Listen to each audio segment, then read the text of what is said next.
Hello, crafters. This is Yana Smakula for SimonsSaysStamp.com. Welcome back for another Yippee For Yana episode. All supplies I'm using for this project are listed and linked in the video description below. In this video, I'm stamping a geometric grid design with the simplest ever triangle stamp. The simpler the shape, the more you can get out of it. I love geometric designs, so that's what I'm going to do in this video. I'm using the Retro Wishes stamp set from Simon Says Stamp. This is the set from the August 2023 card kit. So if you are a Simon Kit subscriber, you will receive this stamp in your kit. Now, if you're not a subscriber, you can purchase this stamp set separately, or you can look through your stash and see if you have triangle shape stamps in some of your older stamp sets. I'm just using the 2 triangle stamps from this set and also a sentiment. So I have a sheet of Nina Solar White 80-pound cardstock, a T-square ruler, and a pencil, and I'm penciling in a grid. Why am I doing this, you may ask? Well, I'm not the best at eyeballing, and I did try stamping this without a grid, and it was all wonky and crooked, so a pencil grid is a must for me. Now, I'm adding horizontal and vertical lines that are 1.5 inches apart, as that's the size of my large triangle stamp. So I have a large triangle stamp and a small triangle stamp. Now, I'm going to use my Mini Misty stamping tool to do all of my stamping today because why risk it? This is a grid design. Having things stamped straight and aligned is a key to making this design look good and balanced and, eye-catching. So I'm not going to wing it. I am not going to risk it. I'm going to use the true and tried method and stamp using my Misty. Now, I have replaced the black Misty foam with the new Waffle Flower grip mat. This is the smallest size, and I've added the guide from the back, but I'm not actually using the guide. I'm just butting my cardstock into the corner of the Misty, and oh my gosh, guys, I love this grip mat. It is absolutely perfect. Now, I have already figured out my design. I have figured out the colors, and I know what I'm going to do, so I will show you the best way that worked for me when stamping this design. So I'm using the large triangle stamp and I am placing it in between the 2 grid lines. I've zoomed in super close here so you can see that the stamp actually sits almost on the 2 pencil lines, and I'm going to start stamping. Now, I've actually cut several panels. I decided I needed to stamp this several times because, well, I typically mess things up. When I'm working on a clean and simple design, I know that there's going to be an inky fingerprint. There's going to be some ink smudging. There's going to be, something. I know that I will mess it up. So if I'm using my Misty and if I'm doing simple stamping such as this, I will typically try and stamp it several times so that I have extra panels. The colors that I'm using, I'm starting with the color Egan. I love it. Is such a deep and rich color. Love it. So I'm starting with Egan and I'm just stamping this in the top left-hand side corner. Now, I did not prep my stamps. When you get your stamp set, the stamps have a little bit of a coating on them, and it is helpful to stamp them. Actually, the more you stamp with your clear stamps, the better results, the better impressions you're going to get. I did not prep any of my stamps. I kept forgetting to do this, and it still worked out in the end because I am using the Misty and I am able to double and even triple stamp this image if I need to, but it would have stamped better right away had I prepped it. You can just rub your fingers over the stamp, or you can use a pencil eraser and basically erase the residue from your stamp to get it prepped and to make sure it gives you better impressions. But the more you stamp with your clear stamps, the better impressions you're going to get. So yeah, just keep on stamping.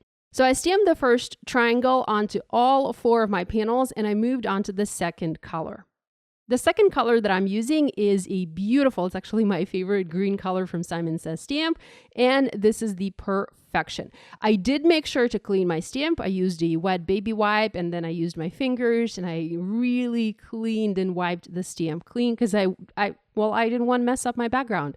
I knew that I needed to clean it. And again, I zoomed in really close here so you guys can see how I'm placing the stamp. It is basically sitting on the intersection of the two pencil lines. There is a little bit of the gap between this triangle and the triangle that I just stamped, and that's the way I want it. I don't want the triangles to be touching. I want there to be a little bit of a white space between these images. So I'm going to stamp my second triangle using the green ink. And again, I'm stamping this onto all 4 of my panels. Thankfully, I haven't messed up a single panel yet. I love using this grip mat from Waffle Flower. It makes it so easy to just switch between the panels. I don't know how I lived without it before. It is a brilliant tool. Okay, moving on to the third color. Once again, I cleaned my stamp. I repositioned it using those grid lines. And the third color of ink that I'm using is yellow. It is beautiful citrine color. It's my favorite vibrant yellow. And I'm just stamping this directly below my first triangle. Again, there is a little bit of a gap between these two triangles, just so that the spacing is basically even on all sides between all of the triangles that I'm stamping. I'm repeating this on all of my panels. Here you can see I'm not even double stamping this. I am just single stamping the yellow color. Also, some of my ink pads are super juicy. Like that first Egan color, it was super juicy, and that kind of made it a little bit more difficult to stamp this image. So it's actually better, for me at least, it's better when my ink pads are not super juicy. Not on the drier side, but not super juicy. So yeah. The next color that I'm using is grapefruit. And again, love this color, especially in combination with the other colors that I have here. And again, I'm just stamping this onto all of my panels. Moving on to the fifth color. And here, once again, I cleaned my stamp. I repositioned it, keeping that gap between the other triangles, using those pencil grid lines to help me make sure everything is evenly spaced.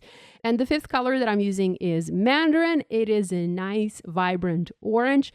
Now, it does look pretty dark right now, but these inks, they will lighten once the ink dries. So they will become lighter. The ink will smooth if there are some imperfections. That's actually one of the reasons why I love this ink. And also, this ink does not stain your stamps. And when I do a lot of stamping, when I have a solid stamp like this triangle, it's not an outline stamp, it's a solid stamp.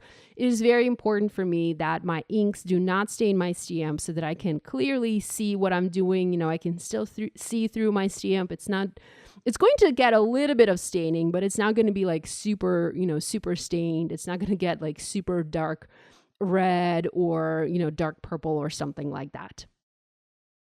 And finally, I'm stamping the sixth color, and here I am going with pink, and this is a beautiful peony. And again, this ink pad, it is super juicy. I've just recently received it.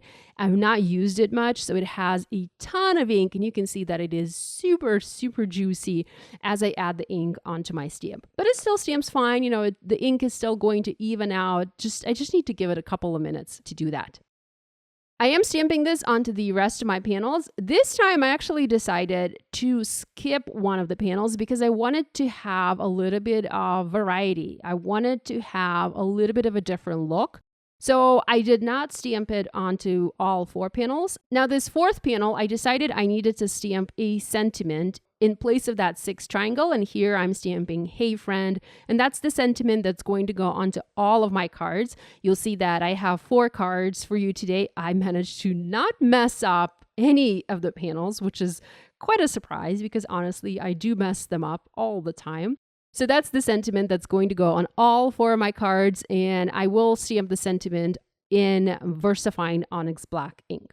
Moving on to the small triangle, and here I am positioning it in a different spot for every large triangle, but I am stamping it in the same ink color. So I'm stamping it using Melon, which is a nice, it's a nice light color of ink, but I will position it differently for each of the large colorful triangles to create movement, to create a different type of look on my backgrounds. And again, I am using those grid lines to make sure that everything is nice and evenly spaced.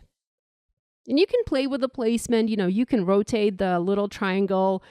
You can actually even use the little triangle, the combination of the two triangles, the little and the big triangles, to create wonky letters. I didn't see this at first, but when I finished my background, these shapes, they kind of looked like big block letters to me. And I thought to myself, you know what, if I had planned this beforehand, I could have maybe stamped some simple sentiments, maybe like a simple hello or something using those triangles. So I could possibly try and stamp letters using those triangle shapes. Maybe I'll try doing that in the future. I don't know. We'll see. And I'll show you guys if I do that. With the background stamping done, I use the pencil eraser and I erase the grid lines from my original pattern. I wasn't sure if I would be able to use the panel with the pencil lines because sometimes some types of ink, they can trap the pencil line underneath the ink. So it's not always possible to erase it, but I was able to erase it no problem here on this panel. So I now have 4 panels and I can move on to stamping the sentiments. Now I stamped the sentiments in a different spot for every panel. I wanted to experiment. I wanted to try different placement. I wanted variety. I had this opportunity. I had 4 different panels. So I wanted to test 4 different sentiment placements and I love the result.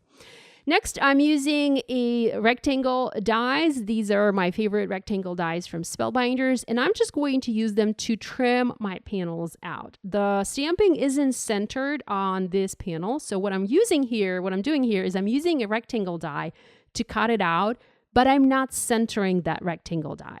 I have the 3 sides centered, but then the 4th side has a little bit of the extra white space. And I kind of love it. It's different.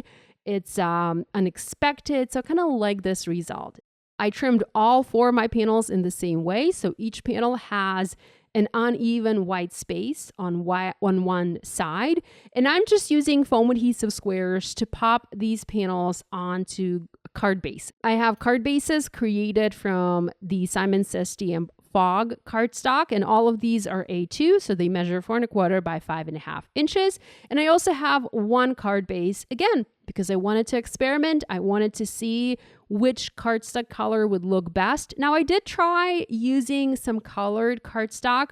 I tested green cardstock, I tested yellow, I tested pink, but I didn't quite like it. I felt like the gray and the white cardstock looked the best because I already have a ton of color happening on my card front. So using a neutral card base seemed like the best option.